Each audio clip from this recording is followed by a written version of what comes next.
Delete akun TikTok kalian sekarang. Berapa banyak konten, berapa banyak tarian, berapa banyak filter, berapa banyak influencer yang kalian perlukan agar kalian bisa bahagia. Kalau misalnya kalian rekam diri kalian ketika kalian menonton TikTok, mungkin kalian akan melihat versi kalian yang paling depresi.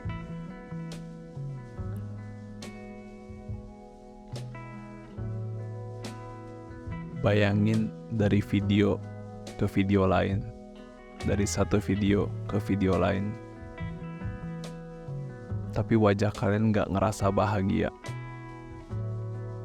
Ada alasan kenapa anak zaman sekarang itu susah banget konsentrasi. Dan mungkin kalian bisa fine-fine aja dengan itu.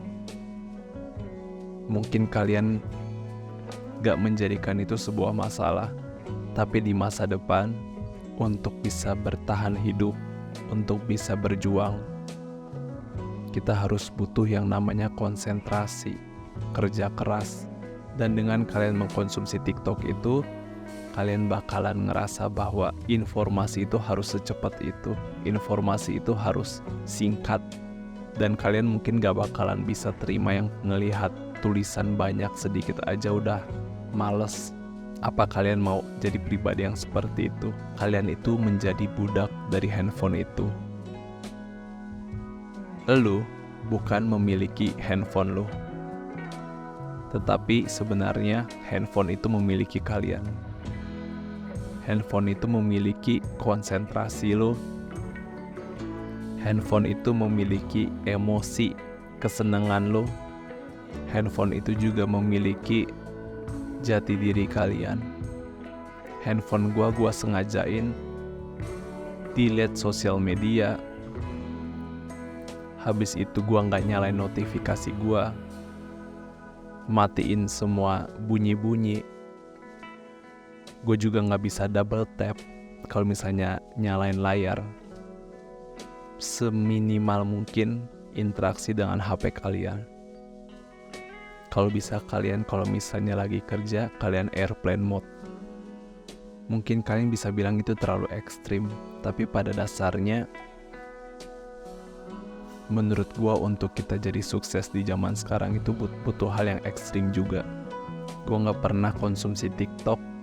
Gue juga udah berhenti untuk konsumsi reels, shorts gitu, karena dampaknya gak pendek.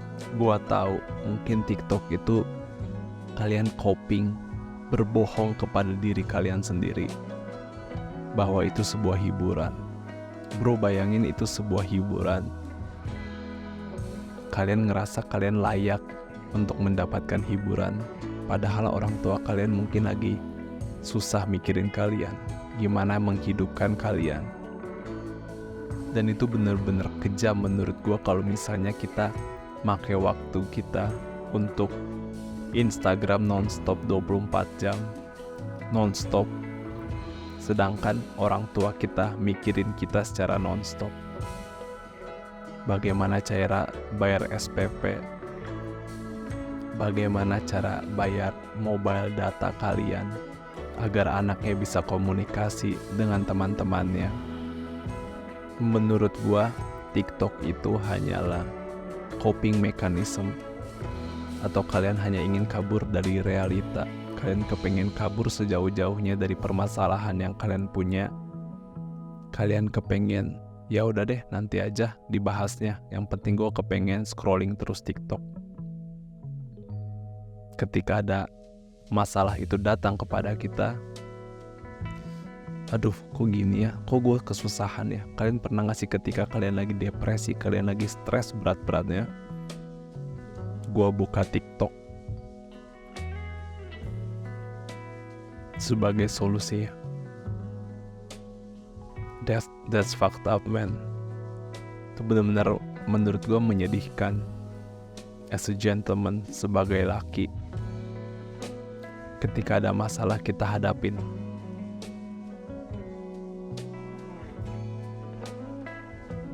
ketika ada perasaan di mana nggak enak itu ada, ketika suatu stres itu datang di dalam diri kita.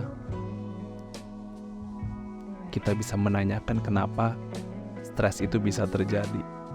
Kalian bisa tulis di dalam jurnal kalian, mungkin 2-3 paragraf, apa yang membuat stres itu bisa terjadi, bagaimana cara melawannya.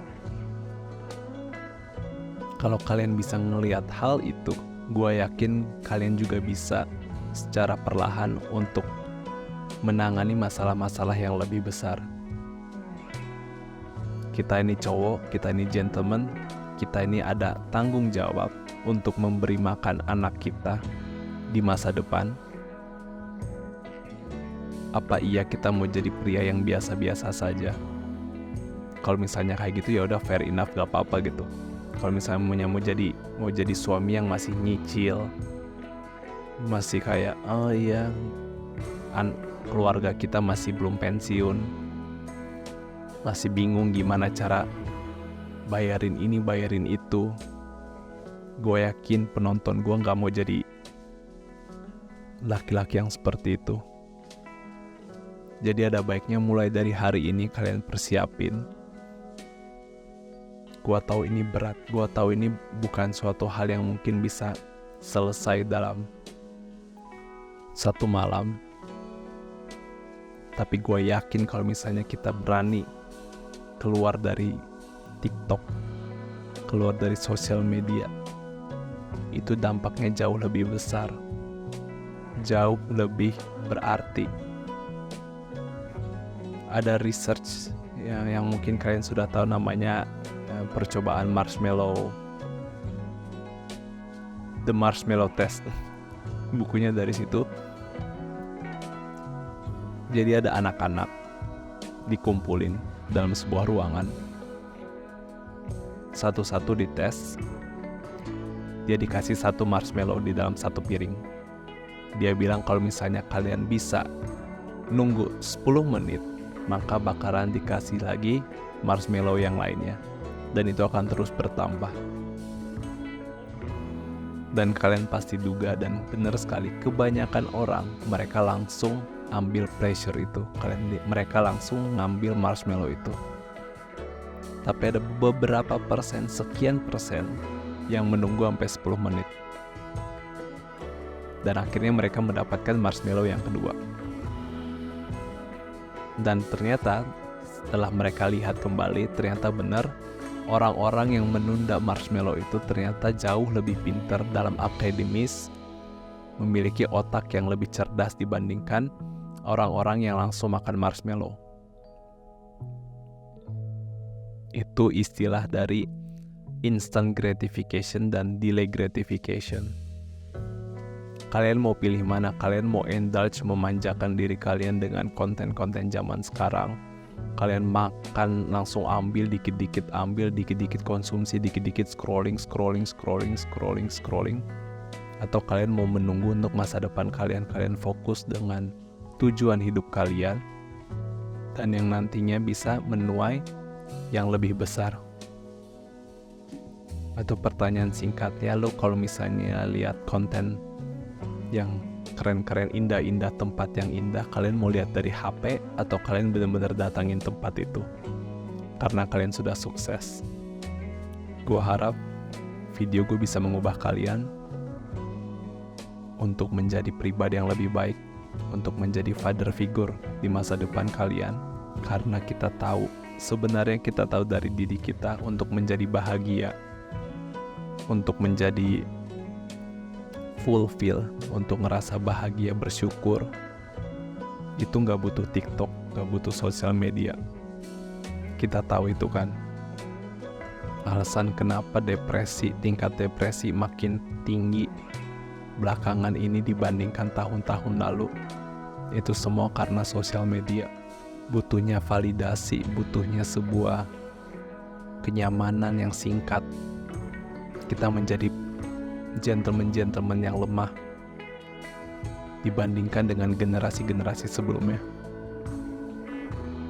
Dan beberapa cowok itu fine-fine aja.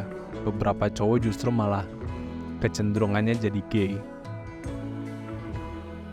karena ngerasa itu sosial media membuat dia tervalidasi. Karena sosial media bilang gak apa-apa menjadi lemah, gak apa-apa menjadi cengeng, gak apa-apa gak bisa provide buat keluarga, gak apa-apa nyokap lu masih sedih, miskin, gak apa-apa. Itu yang diajarin sama sosial media tanpa kalian sadari. Coba kalian tanya ke diri kalian sendiri, kalian mau gak orang tua kalian sedih, orang tua kalian jatuh miskin, orang tua kalian masih bingung mikirin kalian bagaimana caranya untuk nyekolahin lu, gimana caranya biar gua bisa pensiun dengan tenang.